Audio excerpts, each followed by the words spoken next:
नमस्कार. नरेंद्र सुर्वे नावाची कोकणातील नानिज इथली व्यक्ती आधी नरेंद्र महाराज बनली आणि त्यानंतर आता जगद्गुरू रामानंदाचार्य नरेंद्राचार्य असं भलं मोठं नाव त्याच व्यक्तीचं आहे. व्यक्ती आतून त्याच असतात, त्यांचे स्वभाव सुद्धा तसेच असतात, नावं मात्र बदलत राहतात. किशोर व्यास असं नाव असणारी व्यक्ती स्वामी गोविंद देवगिरी हे नाव धारण करते. मग अयोध्येच्या राम मंदिराच्या खजिनदार पदापर्यंत पोहोचते आणि मग त्या मंदिरामध्ये भक्तांनी दान केलेल्या करोडो रुपयांची लूट होऊन जाते. मोठमोठी नावं आणि भगवी वस्त्र धारण केली म्हणून काही कोणी व्यक्ती अति प्रामाणिक आणि प्रचंड धार्मिक होत नसते. तो आध्यात्मिक मार्गावरचा प्रवास फार वेगळ्या पातळीवरचा असतो. रामकृष्ण परमहंस, स्वामी विवेकानंद, दयानंद सरस्वती आणि आणखीही अशीच त्या मार्गावरती चालणाऱ्या आदर्श व्यक्तिमत्वांची काही ठळक उदाहरणं आपल्या सगळ्यांसमोर आहेत. तो मार्ग या गोविंद देवगिरी किंवा नरेंद्र महाराज सारख्यांच्या यांना झेपणारा नसतो. हे लोक म्हणजे त्या मार्गावरचे भुरटे लोक.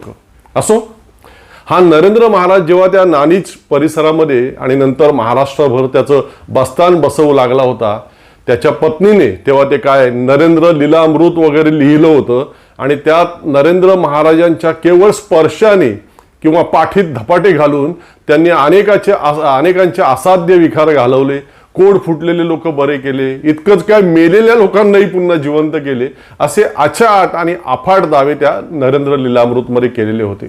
1996च्या आसपासचा तो काळ, 97-98. अंधश्रद्धा निर्मूलन समितीचे डॉक्टर नरेंद्र दाभोळकर यांच्यापर्यंत नरेंद्र महाराजांच्या या सगळ्या अचाट आणि अफाट दाव्यांचं वृत्त पोचल्यावरती अर्थातच त्यांनी ते दावे सिद्ध करण्याचं आव्हान त्याला दिलं. परंतु त्याने उलट त्यांनाच धमकावलं. डॉक्टर नरेंद्र दाभोळकरांचे हातपाय तोडून टाका असा आदेश आपल्या गुंड प्रवृत्तीच्या अंध भक्तांना देण्यापर्यंत त्या नरेंद्र महाराजांची तेव्हा मजल पोचलेली होती. परंतु डॉक्टर दाभोळकर अर्थातच हार मानणारे नव्हते. त्यांनी त्याला आव्हान देणं काही सोडलं नाही आणि त्यातूनच मग नरेंद्र दाभोळकरांचे प्रश्न आणि नरेंद्र महाराजाची उत्तर असा एक उपक्रम ठरला. दोन्ही बाजूंनी फक्त 25-25 लोक त्या उपक्रमाच्या वेळेला उपस्थित राहतील असा नियम ठरला. त्याप्रमाणे डॉक्टर नरेंद्र दाभोळकर आपल्या 25 सहकार्यांच्या सह तिकडे नानिजला पोहोचले. परंतु घाबरलेल्या आणि अस्वस्थ झालेल्या नरेंद्र महाराजांच्या तिथे त्यांनी जवळपास आपल्या 5000 अंध भक्तांची तेव्हा गर्दी जमा करून ठेवली होती.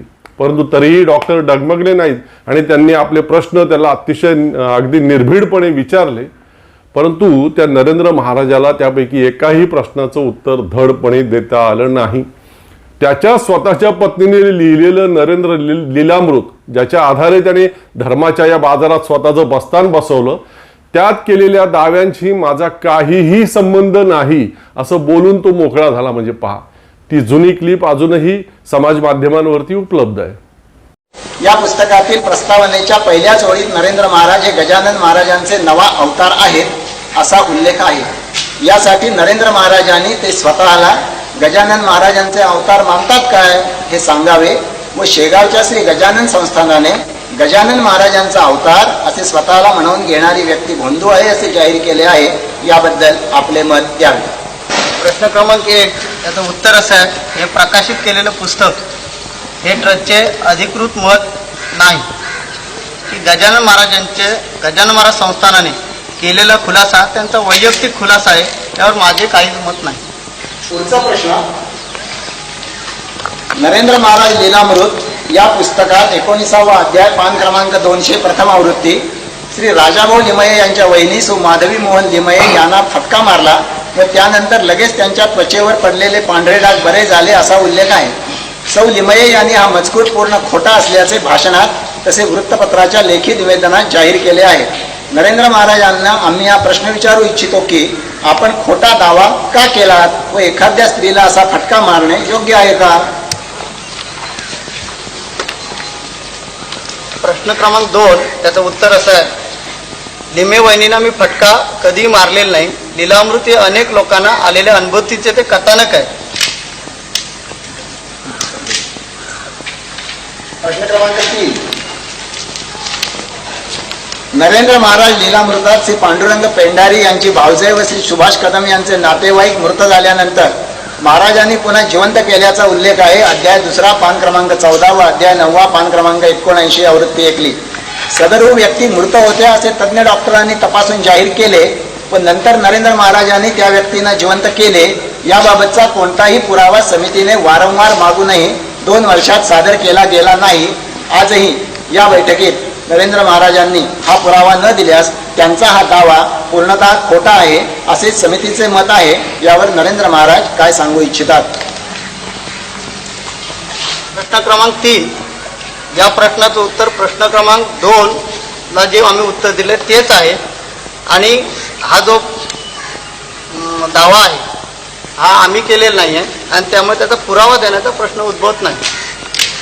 त्या उपक्रमामधून त्या नरेंद्र महाराजाची सगळी पोलखोल झाली आणि त्यामुळे चवताळलेल्या त्याच्या अंधभक्तांनी, तिथे असलेल्या हजारो अंधभक्तांनी नंतर तुफान राडा घातला. पोलिसांनी डॉक्टर नरेंद्र दाभोळकरांना तिथून कसं बसं बाहेर काढलं, मात्र त्यांच्या सोबतच्या सहकाऱ्यांना त्या नरेंद्र महाराजांच्या भक्तांनी प्रचंड मारहाण केली अमानुषपणे. त्यानंतरच्या काळात सुद्धा महाराष्ट्रात अनेक ठिकाणी नरेंद्र महाराजावरती आक्षेप घेणाऱ्या लोकांवरती त्याच्या गुंड अंधभक्तांनी त्या काळात मोठ्या प्रमाणामध्ये हल्ले चढवले, प्रचंड मारहाण वगैरे केली. त्याच काळामध्ये एकदा साप्ताहिक चित्रलेखाचे तेव्हाचे पत्रकार मुकुंद कुळे आणि त्यांचा एक फोटोग्राफर सहकारी सुद्धा त्या नरेंद्र महाराजांची मुलाखत घेण्यासाठी तिथे नाणीजला गेलेले असताना त्यांना सुद्धा प्रचंड म्हणजे अक्षरशः जीवघेणी मारहाण झालेली होती. आपल्या अभिव्यक्ती चॅनलवरती साप्ताहिक चित्रलेखाचे संपादक सन्माननीय ज्ञानेश महाराव यांच्या अनेक मुलाखती आहेत आपण घेतलेल्या. त्यापैकी आत्ता गेल्या वर्षी जेव्हा त्या स्वामी समर्थांच्या अशाच काही गुंड आणि बावळट अंधभक्तांनी त्यांच्यावरती हल्ला करण्याचा, त्यांना काळं फासण्याचा वगैरे प्रकार करण्याचा प्रयत्न केला, त्यानंतर त्यांची मी जी मुलाखत घेतली होती ज्ञानेश महाराव सरांची, त्यात त्यांनी नाणीजच्या या घटनेचा उल्लेख सुद्धा केलेला होता. मला खात्री आहे की आपल्याला एकाकी पाडून असा त्रास होऊ शकतो. हे आताच नाही, पहिल्यापासून आहे. 30-32 वर्ष ह्याच काय म्हणतात प्रकारातून गेलेलो आहे. पण सत्य आपल्या ताकदीने जातं. आपण जे बोललो नाही ते आपल्यावरती लादतात. हा नवीन तंत्र आहे सोशल मीडियाचं. मी काय म्हणत होतो की जे स्वामी समर्थाचं सोंग काढतात आणि टी व्हीवरती जे फिरतात त्यांच्याबद्दल मी बोलतोय. त्याबद्दल कोणाचं काही मत नाही आहे. मी त्याबद्दल बोललेलो आहे. स्वामी समर्थ प्रत्यक्षात काय जे असेल ते काय आम्ही बघितलेले नाही. पण आजची जी परिस्थिती आहे, जे बुवा मी आज बघितले त्यावरून शीतावरनं भाताची परीक्षा करता येते. आता अनिरुद्ध बापू या तुमच्या सोशल मीडियातून दिसतात. ज्यांना स्वतःच्या शरीराचा ठिकाणा नाही आहे ते तुमचं काय भलं करू शकणार? नरेंद्र महाराज आहेत. मी त्यांचा तर मध्ये व्हिडिओ बघितला. ज्या दिवशी प्रबोधनकार ठाकरेंची जयंती होती 1996 मध्ये, त्याचवेळी त्यांच्या माणसांनी दाभोळकरांची आणि त्यांची चर्चा होती नाणीजला. आमचाच जो पत्रकार होता मुकुंद कुळे आणि गणेश शिर्के नावाचा फोटोग्राफर होता, त्यांना अत्यंत वाईट पद्धतीने मारहाण केली. आणि संध्याकाळी मी बाळासाहेब ठाकरेंच्या उपस्थितीत प्रबोधनकारांच्याच विचारांना वाहिलेलं ते पुस्तक होतं बुवाबाजीवरती, आणि ज्याच्यात नरेंद्र महाराज पण होता, त्याच्या पण भानगडी सांगितल्या. पण 30 वर्षामध्ये आता तो जगद्गुरू झालेला आहे. त्यामुळे ह्या होतच राहणार. त्याच्यामुळे आपण काम करत राहायचं, असे प्रसंग येणार. त्याच्यामुळे सत्य जास्त अधिक कडवेपणाने येतं ना. ज्ञानेश महाराव सरांकडून त्या प्रसंगाबाबत ऐकल्यापासूनच ते सगळं ज्यांनी स्वतः भोगलं ते ज्येष्ठ पत्रकार आणि लेखक मुकुंद कुळे यांच्याकडून त्या सगळ्या प्रसंगाबाबत सविस्तर जाणून घेण्याची माझी तीव्र इच्छा होती. आणि ती इच्छा नुकतीच अचानक पूर्ण झाली. झालं असं की डॉक्टर नरेंद्र दाभोळकर यांच्या 13व्या स्मृती दिनाच्या निमित्तानं या परवा 20 तारखेला पुण्यामध्ये एका विशेष उपक्रमाचं आयोजन करण्यात आलेलं होतं. मानियले नाही बहुमता असं त्या उपक्रमाचं नाव होतं. माझे स्नेही अक्षय शिंपी यांच्यासोबत हे पत्रकार मुकुंद कुळे त्या कार्यक्रमाचं सूत्रसंचालन करत होते. आणि ते सूत्रसंचालन करत असतानाच त्यांना 2 गीतांच्या मध्ये त्यांना त्यांच्या बाबतीत घडलेला नाणीज इथला हा प्रसंग आठवला आणि तो त्यांनी सांगून टाकला. नरेंद्र महाराजांच्या अंधभक्तांनी, त्यात महिला सुद्धा त्या सगळ्यांनी त्यांचं जे काही केलं मुकुंद कुळे आणि त्यांच्या सहकार्याचं ते ऐकताना सारं सभागृह अक्षरशः हादरून गेलं होतं. तो सगळा प्रसंग ज्यांच्या बाबतीत घडला त्याच ज्येष्ठ पत्रकार मुकुंद कुळे यांच्याच तोंडून जसाच्या तसा मी आज तुम्हाला इथे ऐकवतोय. लोक हो, ऐका. त्या नरेंद्र महाराजाचा भयंकर चेहरा पहा, ऐका. मला एक माझाच अनुभव आठवतो इथे.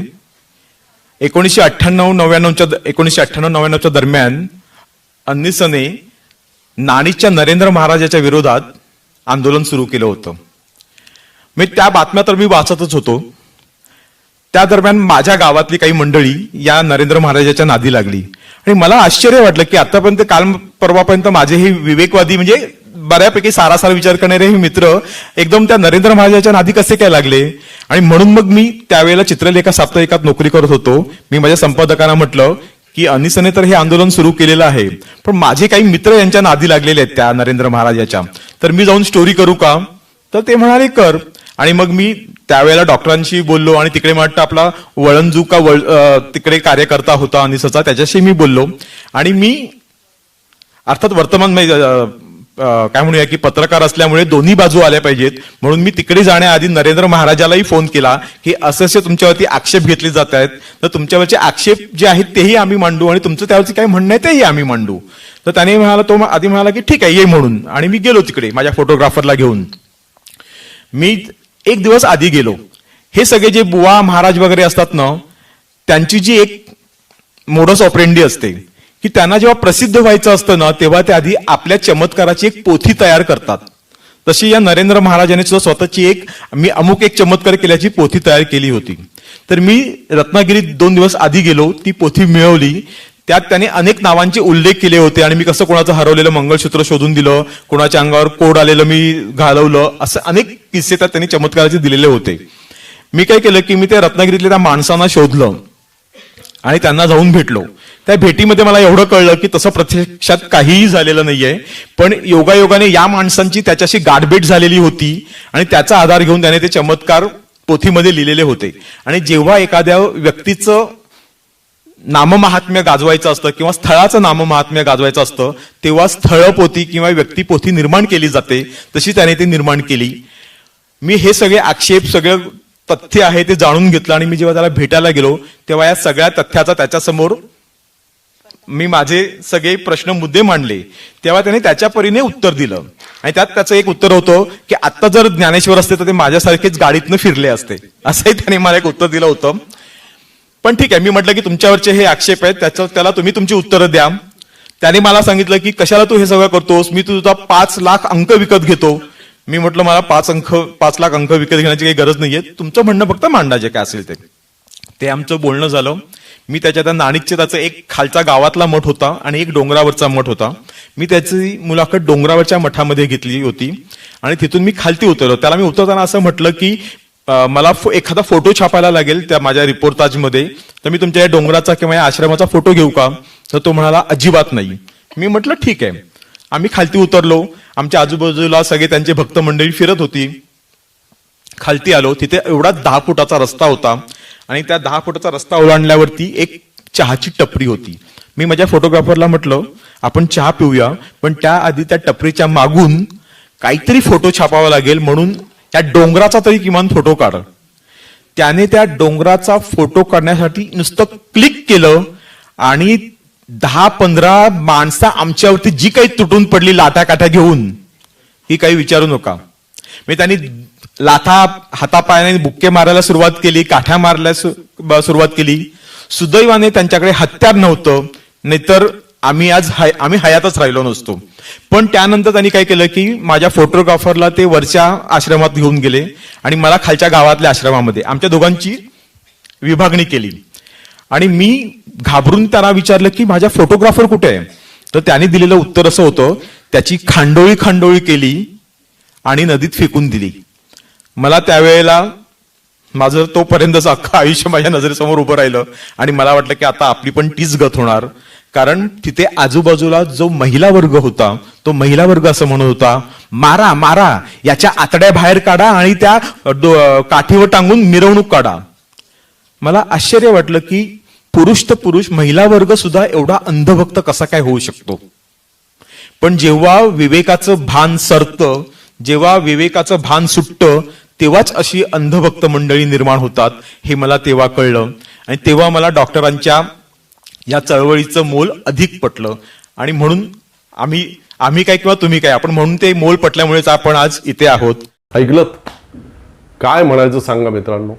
आणि हे म्हणे आध्यात्मिक मार्गावरचे धर्मगुरू, एखादा गँगस्टर आणि यांच्यामध्ये काय फरक आहे सांगा.